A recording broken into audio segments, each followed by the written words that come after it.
Bonjour les amis, j'espère que vous allez bien, que vous avez la pêche. En tout cas pour moi c'est un privilège de rester connecté avec vous par le biais d'internet. Et justement aujourd'hui, j'avais à cœur de vous parler de l'importance de l'encouragement. Lorsque je lis l'évangile, je vois que Jésus aimait encourager. L'encouragement, vous savez, ça rend réceptif, ça nous ouvre intérieurement. C'est comme si quelque chose se dilate au-dedans de nous. En fait, l'encouragement, c'est l'oxygène de l'âme. Et ça nous donne de l'énergie, ça nous booste de l'intérieur, ça nous donne envie d'avancer, ça nous donne la pêche. On a envie d'aller de l'avant. Et à l'inverse, lorsque nous recevons des paroles de découragement, ces paroles, en fait, elles viennent nous briser intérieurement, elles viennent nous décomposer. Elles nous apportent la mort quelque part. Et nous, on se rend compte, lorsque nous sommes dans des temps de relations d'aide, nous rencontrons des personnes qui, elles, ont mangé les fruits destructeurs, justement, de paroles d'encouragement. Elles ont été comme tuées de l'intérieur, esquintées dans leur marche vers leur destinée. Certaines même ne veulent même plus aller de l'avant. Elles pensent qu'elles sont bonnes à rien, elles pensent qu'elles s'en sortiront jamais. C'est destructeur d'avoir en face de soi quelqu'un qui met en évidence non pas ce qui peut être bien chez vous, mais le côté négatif. Jésus, lui, il aimait encourager. Il est l'exemple à suivre par excellence. Regardez, Jésus lui-même, avant même de faire un miracle, il commençait par encourager. C'était sa façon d'ouvrir le cœur, de préparer les cœurs. Regardez, on va voir quelques exemples. Dans Matthieu 9, au verset 2, là, on est dans la scène où Jésus vient de rentrer dans sa ville, il est retourné dans sa ville et on lui apporte un paralysé. Des personnes lui amenèrent un paralysé couché sur une civière. Voyant leur foi, Jésus dit au paralysé « Prends courage, mon enfant ». Et là, je veux juste vous interpeller sur ces quelques mots-là. « Prends courage, mon enfant ». C'est ce que Jésus va dire à ce paralytique avant même de l'amener à la guérison. Pour lui, c'était le moyen de venir ouvrir en lui quelque chose qui allait le booster et lui permettre de saisir les paroles que Jésus allait prononcer. Dans Matthieu 9, au verset 22, là on est dans l'épisode de la femme atteinte de la perte de sang. Jésus, lui, cette femme le suit partout et essaie de toucher le pan de son manteau. Et Jésus, à un moment donné, il sent. Et il se retourne et dit en la voyant, « Prends courage, ma fille, ta foi t'a sauvée. » Là encore, qu'est-ce qu'il va dire? « Prends courage ». C'est-à-dire qu'il va ouvrir au-dedans de cette femme la capacité de recevoir le miracle. Dans Marc 10, verset 49, là, il est question de Bartimée. Jésus, lui, il s'arrête.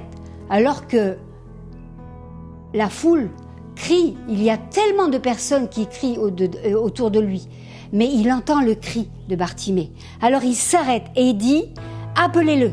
Ils appelèrent l'aveugle en lui disant « Prends courage, lève-toi, il t'appelle ».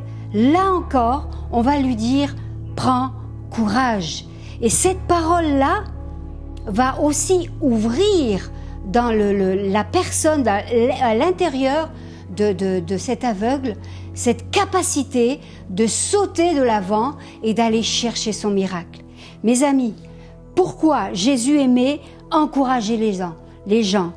Parce qu'il savait que la foi ne peut s'élever que dans un cœur qui est encouragé. À l'inverse, la foi ne peut pas s'élever dans un cœur découragé. Lorsque nous sommes découragés, il semble difficile vraiment de pouvoir entrer dans le domaine de la foi.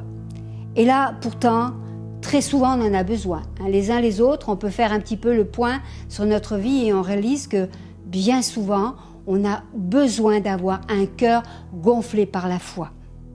Autre chose, c'est que même après sa mort, Jésus a continué à encourager. Regardez, dans Acte 23 au verset 11, là il s'agit de Paul. Paul, il est là, il va être arrêté. Et la nuit suivante, où il a été arrêté, justement, le Seigneur apparut à Paul et lui dit « Prends courage, Paul, de même que tu as rendu témoignage de ce qui me concerne à Jérusalem, il faut aussi que tu te rendes à Rome. » Et on connaît la suite. Mais là aussi, le Seigneur lui est apparu alors qu'il n'était plus sur terre. Il était mort et ressuscité.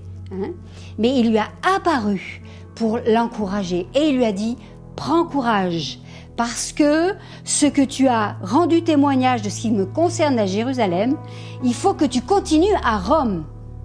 Connais la suite. Paul a pu aller jusqu'au bout de sa mission. Pourquoi ? Parce que ces encouragements venant direct du Seigneur l'ont accompagné jusqu'au bout. C'est extraordinaire. Parce qu'on a besoin d'être encouragés, mes amis, pour aller au bout du mandat que nous recevons de la part de Dieu. Quel qu'il soit, nous avons tous reçu un mandat, qu'il soit grand, petit, quel qu'il soit. Nous l'avons tous reçu et nous avons besoin des encouragements de notre Seigneur. Mes amis, nous qui nous disons chrétiens, nous sommes appelés à faire la différence dans ce monde où justement l'encouragement est trop souvent manipulateur. Mais nous, notre désir, c'est que celui que nous avons en face de nous, la personne que nous avons en face de nous, puisse être boostée dans sa vie. Et c'est ça toute la différence. Mes amis, encourager, c'est aimer. Encourager, c'est aider à changer le cours des situations. Encourager, c'est redonner de l'espoir là où le désespoir a pris le relais. Encourager, c'est simplement redonner la vie là où peut-être la mort a atteint l'âme. C'est une part qui est tellement importante. Écoutez, combien un homme a besoin d'être encouragé dans son rôle de papa, dans son rôle de mari, dans son rôle tout simplement d'homme, dans tout ce qu'il doit faire. Il a besoin d'être encouragé. Il a besoin d'entendre des paroles qui vont le booster. Une femme a besoin d'être encouragée dans son rôle de femme, dans son rôle d'épouse, dans son rôle de maman. Et vous savez combien c'est difficile, et là je m'adresse aux femmes, c'est difficile des fois de trouver l'équilibre entre le fait d'être maman, d'être l'épouse et d'être aussi une femme avec tous les besoins qu'elle a. Et puis aussi l'enfant, le besoin qu'il a d'être encouragé dans tous les progrès qu'il doit faire, dans tous les efforts. C'est tellement important quand on peut dire à un enfant « Super, t'as réussi et la prochaine fois, tu vas voir, tu vas faire encore mieux. » Là-haut. Et dans tous ceux, vous savez, tous ceux qu'on peut croiser jour après jour, là où on est. Moi-même, je me rends compte, je suis très souvent et même tous les jours en ce moment dans une épicerie solidaire et je reçois les bénéficiaires qui viennent là pour acheter de la nourriture et tellement certains sont découragés. Je prends du temps pour parler avec eux et donner des paroles d'encouragement. Vous savez, ils repartent avec le sourire et ils nous disent « Waouh, on aime venir ici. Ça vient de Dieu. » Parce que là, on est en train de faire du bien à des personnes. Jésus lui-même faisait du bien partout où il passait. Tous ceux que nous croisons, mes amis, nous pouvons avoir une parole d'encouragement.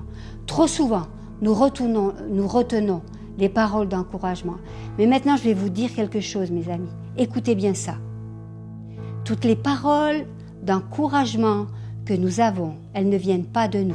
C'est Dieu qui nous les donne afin que nous puissions les redonner. Ça veut dire qu'elles ne nous appartiennent pas et nous n'avons pas le droit de les garder. Nous sommes là pour pouvoir les redistribuer autour de nous. Alors ne les retenons pas. Elles sont susceptibles de provoquer le miracle dans la personne, dans la vie de la personne à laquelle nous allons donner ces paroles d'encouragement.